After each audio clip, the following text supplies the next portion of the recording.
Hello, I'm Janet Morana, the Executive Director of Priests for Life. Welcome to Just Ask Janet. Well, I know a lot of you have a lot of questions about pro-life laws, pro-life bills that you hear circulating about.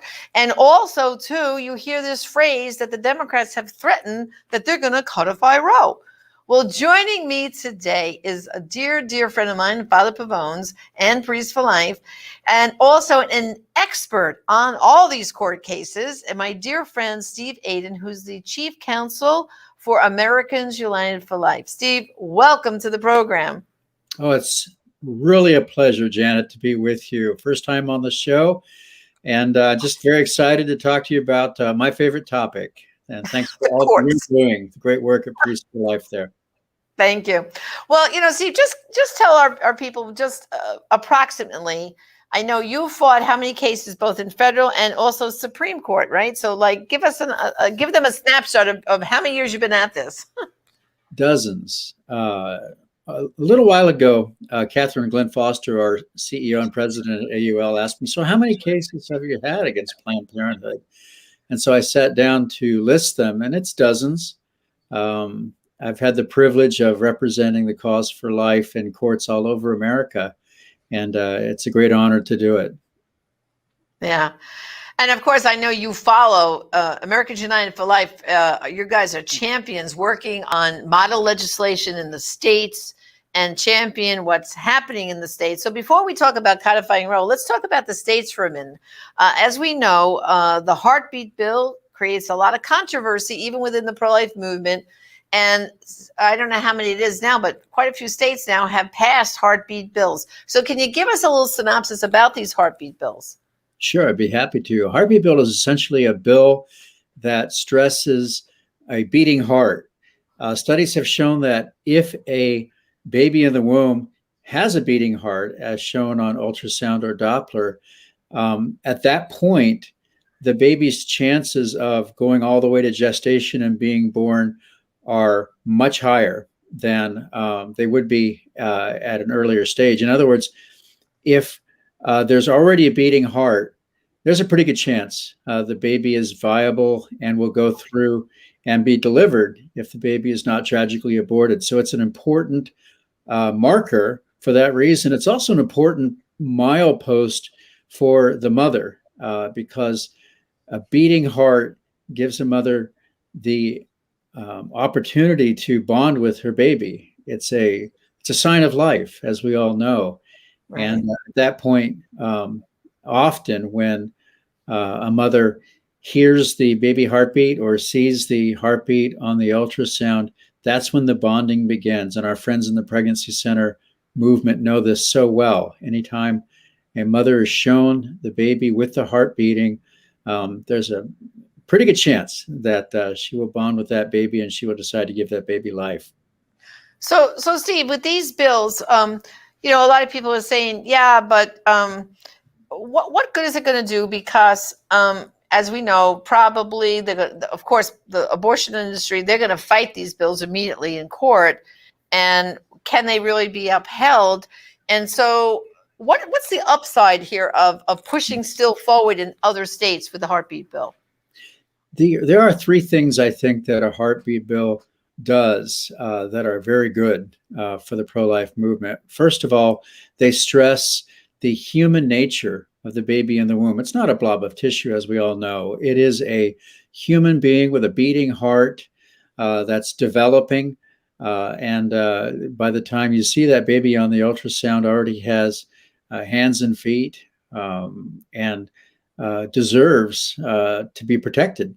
So that's an important, what we lawyers say is a tutelary function of the law, is a teaching function of the law, just like the Partial Birth Abortion Ban Act was a teaching point when people realized how horrific it is to tear a baby limb from limb, such as in dismemberment abortion, or to almost deliver the baby, and then in partial birth abortion, do indescribable things, tear the baby's brains out and kill the baby that way. Some of these things that we talk about on your show and in the pro-life movement are so horrible. It's really hard to talk about them. But when people have to see what's really going on, when they have to confront the truth, that's when the truth begins to make an entrance. And so that's an important function for heartbeat bills. Second, it's important for the Supreme Court, the federal courts, the Congress to know that the states are still very intent on protecting human life. You know, Roe versus Wade was decided 48 years ago. And the point that heartbeat bills make, other kinds of bills, prenatal non-discrimination bills, fetal disposal bills, humane fetal disposal bills, 20-week abortion limits. The point that they're making is that abortion is not settled. The Supreme Court wanted to settle it in Roe versus Wade and put an end to controversy, but the controversy has only grown over 48 years. Every year, the crowds on Constitution Avenue in Washington for the March for Life get bigger and bigger and bigger, into the hundreds of thousands. That's not true of any other constitutional so-called provision. And it just goes to show you that the question of abortion is so far from settled in the public's mind. It's actually one of the greatest sources of controversy in society today. Right. And so you can't settle it with a Supreme Court case, and they need to know that. That's what heartbeat bills show the Supreme Court. I think that's very important. And then, Steve, when we think back to 1973 with Roe v. Wade, first of all, ultrasound had not been invented yet. And in the decision itself, they kind of said, well, because we don't know when life begins, because we don't know, the unborn child, which in fact, that's also was incorrect, because everyone knew that life began. It just, you couldn't, what you just say at that point, other than hearing a heartbeat, you didn't see the unborn child. But wasn't it that science now has caught up so much since what the justices said in Roe, right? Oh, yeah. I think that ultrasound did become widely available a year or two, unfortunately, after Roe versus Wade. But the justices knew, at least those in the majority, they were being duplicitous. They were pretending in their rather sophisticated way, I suppose, that we can't decide when human life begins, when they knew, or they should have known. The medical science hasn't changed. We knew then what we know now, that life in the womb is human life and that it begins at conception. They were just covering up the truth, trying to hide the truth. Right. And they had, they were able to cloak the falsehoods in judicial decision making. But with ultrasound coming out, now most people have seen a baby's image on an ultrasound, or at least a photo of one, and you can't tell them that's not a human life. And so that's a terrific stride that the pro-life movement has made. And I think that it will ultimately make a difference, because people recoil when they understand what abortion really is and does. Right. And then, of course, the Democrats, as you know, all through the election and even now after the election, have said one of their goals, besides they want to get rid of the Hyde Amendment, they have also said, we want to codify Roe. Tell our people, what does that mean when they hear that phrase? How would they do this? What does codifying Roe really mean? What are they up to? It means they want to set the cause of human life and women's health back 48 years. The odd thing about Roe versus Wade is it's more of a bumper sticker for a lot of people than anything else. Americans United for Life commissioned a poll that showed that over 70% of Americans had no idea what Roe versus Wade is or what that decision actually said. And I think that's a tragedy, because when the result is, when people hear, what do you do with Roe versus Wade, what they really think they hear is, should abortion be allowed or not? That's what they think Roe meant. The fact is that the Supreme Court in Roe versus Wade created a so-called fundamental right to abortion that was so broad and sweeping that it nullified the abortion laws of all 50 states, just wipe them off the books. Right. And it was so broad and sweeping that it nullified health and safety laws that were designed to protect women from back alley abortionists.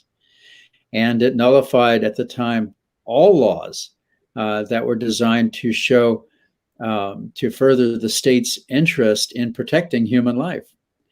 And so for the next 10 years, actually, the Supreme Court furiously backpedaled in case after case from that broad right to abortion that it had created in Roe versus Wade. So when you hear people say, like they have in New York and Virginia and Vermont, Illinois, we just want to go back to Roe, what they're really trying to do is change the game. They're like the team that's losing by 4 touchdowns at the half, and so they want to redo, they want to restart the game.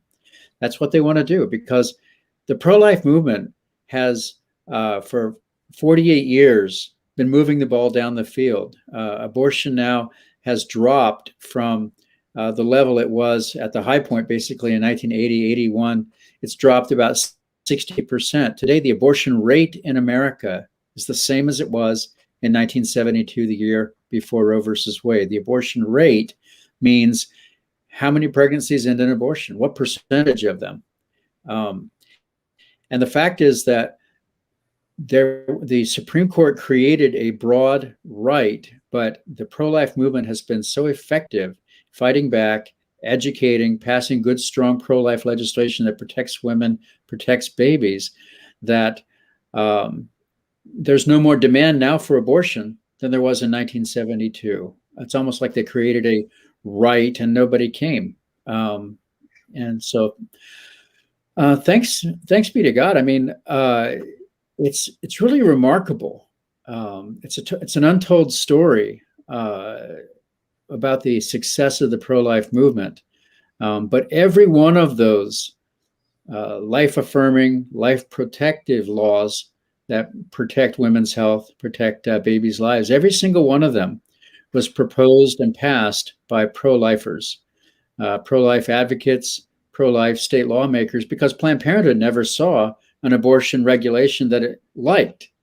Right. They've never proposed any regulations on abortion. Historically, they've always wanted unlimited abortion, meaning not even any protections for women in what's a sometimes risky, sometimes dangerous surgical process often, or the horrific chemical abortion process. They've never wanted any limits on it. They've always demanded unlimited abortion, no regulation for any reason at any time through 9 months, paid for by your tax dollars. That's what they mean when they say, let's just codify Roe. They want to go back to the bad old days in 1972 when abortion was a juggernaut. It was a paramount fundamental right. And since then, the Supreme Court has eroded that so-called fundamental right until now Roe is a shadow of its former self. The Supreme Court's approved abortion reporting. It's approved informed consent laws. It's approved health and safety laws. And the list goes on and on. So what they want to do is they want to move the clock back 48 years to when there was no regulation, to when they were king of the hill, and they could say that there were no limits on abortion. Right. So how might they try to do that? Is there some sort of it's very law? simple. What? Oh yeah, in New York, in Virginia, in Vermont, and Illinois, all they do is enact legislation that wipes off the books any restrictions, any limits for abortion, and make it unregulated.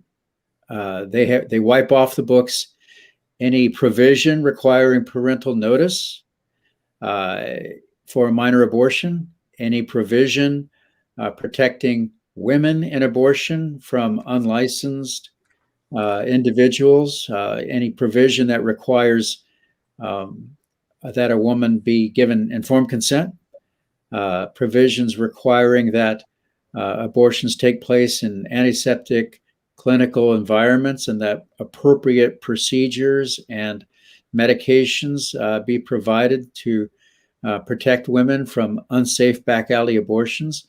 They're all gone in these states. Right. What they do is they license back alley abortionists. You know, Roe versus Wade came in with the pro-abortion movement saying that there were thousands and thousands of so-called back alley abortions, and that's why abortion needed to be legal. It was kind of this magic pony version of abortion where they just believed on faith that if abortion was made legal, it would be safe. And the opposite is true. Unregulated, unrestricted abortion, wherever it is, in places like New York, Illinois, California, has shown itself to be not safe. It's shown itself to be dangerous, and not just, of course, for the babies lost in abortion, but for the mothers who make that tragic decision. So basically, they're going to do this, you would say, state by state, or is there something they could do at the federal level to wipe out? Because, as we know, we have our blue states and our red states, and obviously it's the blue states you just named have already passed abortion unlimited through all 9 months. And in fact, maybe the people don't realize that before Roe v. Wade, abortion was legal in only 5 states, one of them being New York. And being I'm from New York originally, we had a limitation only up to 24 weeks that lasted all these decades until just a few years ago when Cuomo signed that bill making it legal up till birth. And there was all that applause. And actually, Sarah Weddington was there at that bill signing, who was the lawyer who, fought, represented Roe. So is there a federal way they could do this, or this will just be a state by state battle? This is abortion advocates recognizing that they were late to the game, recognizing that they had to play catch up because most of the pro-life legislation is being passed in the states. And they saw that. As I said, Planned Parenthood never saw an abortion limit that it liked. And so instead of proposing sound health and safety measures to protect women who are having abortions, what they've done is they've gone to their friendly states, these so-called Roe bills, and as Roe did, used the legislative process to wipe the abortion limits, the abortion regulations off the books in those states. I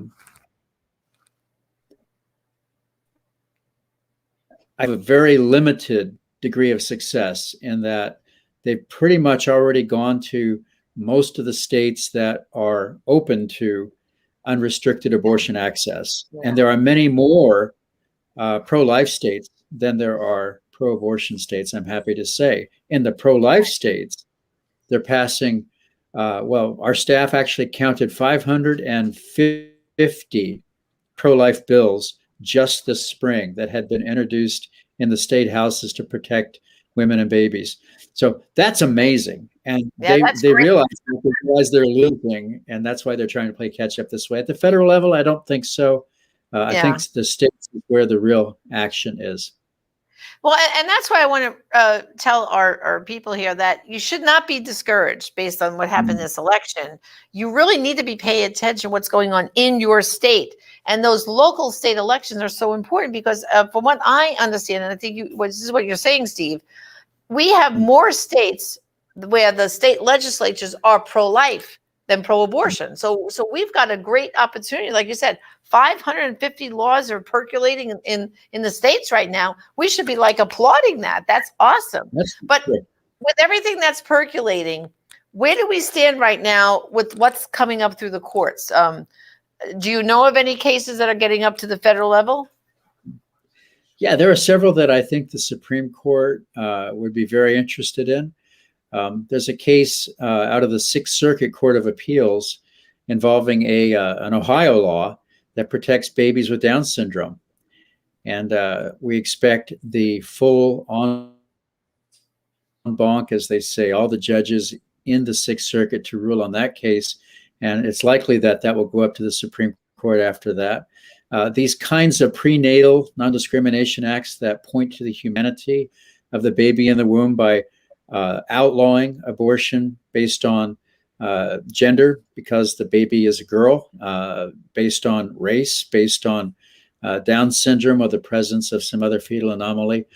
Those are very important vehicles for not only teaching, but I think they have a a real shot at being upheld by the Supreme Court. A lot of observers think that the next case that the Supreme Court takes will be a Prenatal Non-Discrimination Act case, because the commitment to non-discrimination that we have in American society and American law is so strong that when the question is put to the Supreme Court, should it be against the law to kill a baby in the womb because the baby is a girl or because the baby has a so-called disability like Down syndrome, I think that that's a compelling question, and that this Supreme Court would uphold that kind of provision. So that's important. There are other cases making their way up to the Supreme Court, such as those that limit abortion to 20 weeks, when we know that a baby feels horrific pain on being torn limb from limb in the womb. The court has already said that fetal remains laws are constitutional. In other words, requiring that if a baby is destroyed in abortion, at least you must treat the body humanely with cremation or appropriate burial, not just thrown out with the medical waste. Those are constitutional. And so we're making good headway with this Supreme Court. We've got 3 new pro-life justices on the court, thanks to former President Trump. And there's a lot to be thankful for. As I mentioned before, the pro-life movement has driven down the rate of abortion in America so much that it's now the same as it was the year before Roe versus Wade. So there's a lot to celebrate and a lot to build on, and a great future to look forward to. That's true. And, it's interesting that you mentioned Down syndrome because, again, people may not realize, but Senator Ted Kennedy, who was so vehemently, pro-abortion, and yet the Republicans and pro-lifers got to help from him to come across the aisle back in the day because he had a sister who I think, Rosemary, I think her name was, they called it back then retarded, but she must have had Down syndrome or something. And he was a very great defender of children with Down syndrome. And then his wife, the special, there was the Special Olympics that the Kennedy family did, for children with Down syndrome and other disabilities. So it's kind of ironic. So I think it would be very interesting to see the case with Down syndrome come before this court, especially with Amy Coney Barrett having a son with Down syndrome. I mean, this should be a very interesting case to see to come about. So I think, like you said, we do have a lot of hope in what's happening in the states and the courts. So now let's talk a little bit about AUL just in the closing minutes. Your website is aul.org, correct? Mm-hmm. That's right. And when they go there, they can find out really like the things you're telling us about now. They can see the latest of what's going on in the states, can't they? That's right. The latest that's going on in the state houses to protect life, reports, white papers that talk about the best strategies for defending life. You can see a video of our president, Catherine Glenn Foster's own story of surviving an abortion experience, and the stories of other women who are telling their stories about how love and hope rescues them from the tragedy of abortion. So there's a lot there. There's a new investigative report up on our website now called Unsafe. We compiled all of the publicly available abortion clinic inspection and reports in all 50 states. And there are some really shocking things in those reports about the dirty and dangerous abortion industry in America. So if you'd like to connect with us, that's a good place to start, aul.org. And thanks. It's a privilege to do the work that we do. That's right. And of course, like I always say, being from New York, I was very, in on all the laws. And I always point out the irony, Steve, that in New York State, there are more laws on the books protecting animals in veterinary clinics than there are women in abortion clinics, like only the veterinarian can actually give the dog its shots. It can't be the assistant or anyone else. And my goodness, in the abortion clinics, it doesn't even have to be a doctor now to do an abortion. So Thank you, Steve, for all the work you're doing and AUL, all our good friends there. Keep up the good work. And thank you for these encouraging words we heard today. Because, see, all is not lost, brothers and sisters. We have a lot more work to do, especially in the States. So thank you, Steve, for joining us. Well, brothers and sisters, I hope you learned a lot today. And you will go to Americans United for Like, AUL.org, to get the latest and greatest information, because all is not lost. There's a lot more work to do. And also, too, I just want to remind you of a very important thing. You might have heard today that the Equality Act was voted as a thumbs up in the House. Now, the Equality Act is terrible. It will really wipe out a lot of the laws that Steve spoke about on abortion. It will take away a lot of the states' rights. And also, too, there's, Equality Act sounds so nice and friendly, but it's not. It's also going to allow transgender men to be in the girls' bathrooms. Think about your daughters and your granddaughters. Do you want them in their school bathroom or in a public bathroom where transgender men are walking into that ladies' room? It's going to affect women's sports. You're going to have to tell your daughters, you may never win at field and track again, because they are going to now have to compete with transgender men, as women in a race. There's all kinds of complications in this Equality Act. It's now going to go over to the Senate. And this is where we need your help. We need you to call your senators and say, vote no on the Equality Act. You can just go to stopabortionnow.org. That's stopabortionnow.org. We have all the links there, how to get a hold of your state senators, and tell them right now. And even if you think you were in a state where there's a Democrat and they're going to vote for this act, you still need to call so they hear from you. Vote no on the Equality Act. All right. I'm going to count on all of you to get moving on that. Again, go to stopabortionnow.org. And also, too, if you sign up there, you will get our action alerts that Father Pavone and I put out each and every week to stay on top of the action we need you to do. Because remember, there are some lives only you can save. So stay tuned to next time. This is Just Ask Janet. Thank you. Have a great weekend. God bless.